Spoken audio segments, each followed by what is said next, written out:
So anyways, you can think from the phenomenological viewpoint of your experience as a whole instead of you being a subject in an objective world. And so here's another way of here's something that's quite useful. Jung talked about this because he was moving towards a phenomenological perspective later in his life. The last book he wrote was called Mysterium Conjunctionis, and he talked about 3 conjunctions that needed to take place in order for someone to be well constituted psychologically.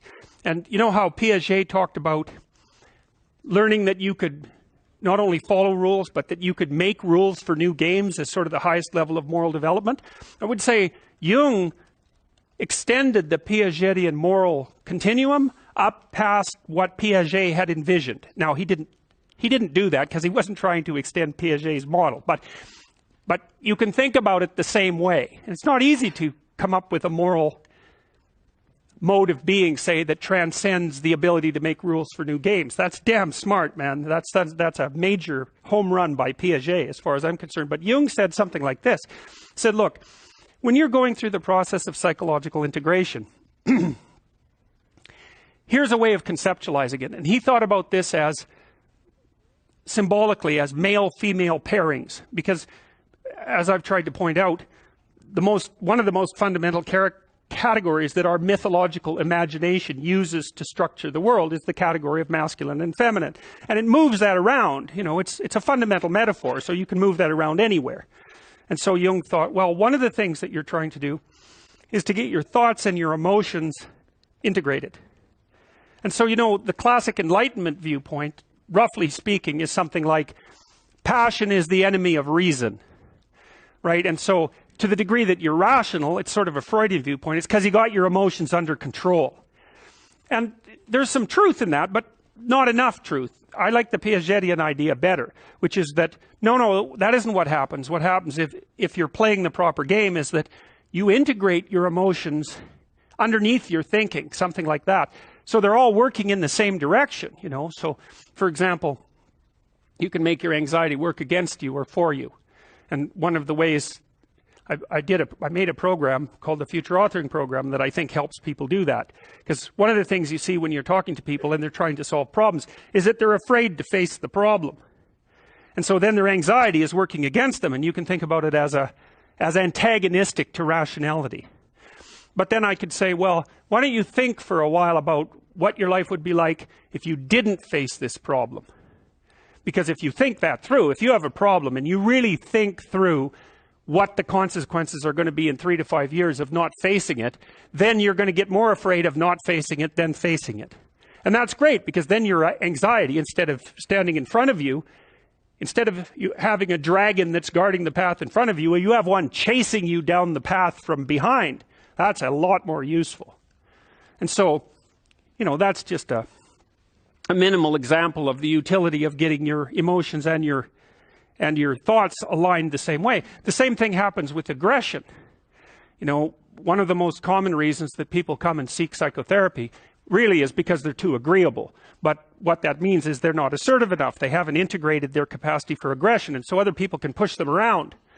And they're very conflict avoidant. And so the consequences of that across time is that you don't stand up for yourself well enough, and you get taken advantage of, and that spirals badly downward. And so partly what you do when you're doing assertiveness training with people is you find out what they're angry about. And they're usually angry if they're not assertive enough because other people are taking advantage of them, or you could say because they're not putting their own necessities forward with enough force. It's hard to distinguish between those two things. But anyways, you get them to talk about what they're angry about. That often makes them cry, often many times. And then you get them to kind of envision what they would want to have instead, which they're often afraid to do because people are afraid to think about what they want, because that makes it more clear when they're not getting it, and that's painful, right? Or maybe they're afraid of hoping, so they won't specify a clear aim. But anyways, you get them to think about what they might want instead. You get them to think about the costs of not pursuing that, and then you help them develop strategies for integrating their aggression and with their thinking so that they can come up with a plan to approach the world in a more confident way. So for example, someone might come to me and say, I'm being bullied badly at work. And so then I'll say, well, what are your options? You have to put up with it? Well, we'll figure that out, because maybe you do. Maybe you don't have options. But here's how to find out. Get your damn CV together so it's pristine, right? It's ready to go. Get over your fear of a new interview, because people are generally afraid of that. Get over your fear of applying for a new job. Start thinking about what it would mean to have a different job.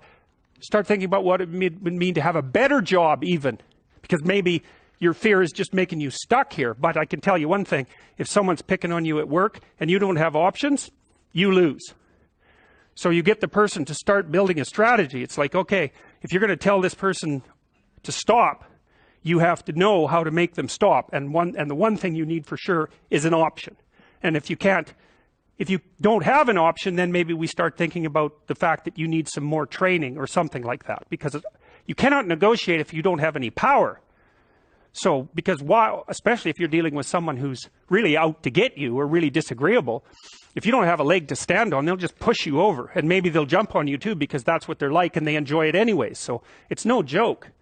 So you put your options behind you, and then you start to think about strategies. So I tell people, look, if you're being harassed at work, you document it every time it happens and you write it down. So you've got like 20 stories about it, and it's fully documented. And then you go confront the person at some point, but with at least 3 pieces of evidence.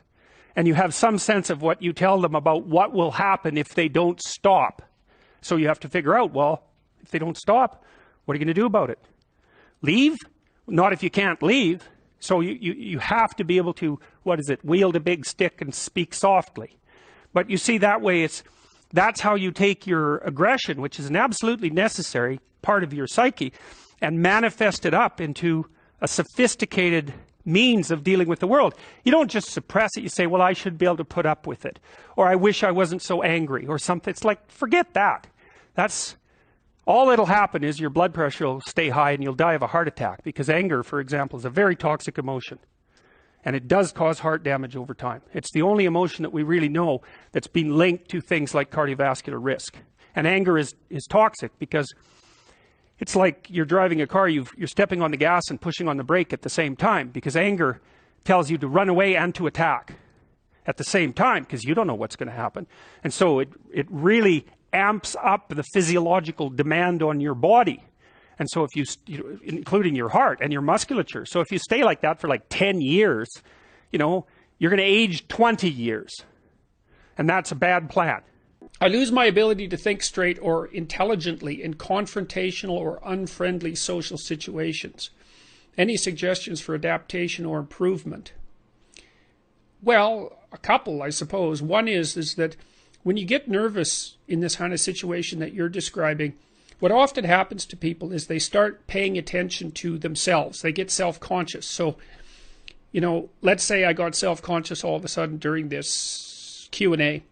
What would happen is that I'd stop paying attention to the questions and the screen and what I'm doing, and I'd start paying attention to how I was feeling and to the nervousness, and then I'd start to get aware that I was not responding properly, and that would make me more nervous, and then I would get more aware of that, and that can just shut me down entirely. And that's happened to me now and then in a lecture, and sometimes it almost happened when I was talking to Sam Harris the first time. I paused for a long time and then became aware of the pause, and then anyways, what you have to do in a situation like that is, it's not so much that you have to stop attending to yourself, because if you start thinking, I should stop attending to myself, then you'll just think about yourself more. What you have to do instead is pay more attention to the situation and to the people that you're talking to.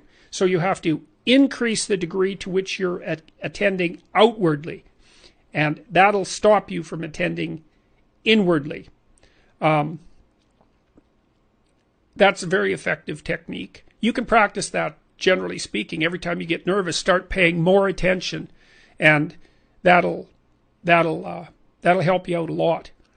That's a really good suggestion for social anxiety in general, is that if you see, most people, but not everyone, but most people have enough implicit social skill because they were reasonably socialized when they were children, so that they do know how to act in social situations, but they get anxious, and then that interferes with them implementing what they know. Just like if you're a pianist and you get anxious and self-conscious while you're playing, you'll forget what you know because, well, you've activated a different part of your brain. If you can remember to pay attention and you can direct your attention outward and you attend hard enough, then what will happen, and try to put the other person at ease and try to ask them questions, then that'll kick in the automatic, because you're paying attention to what the person is doing and to their facial expressions and all of that, that will clue in the automatic and implicit knowledge that you have and make things much more smooth and anxiety free. So attention really plays a huge role in regulating anxiety.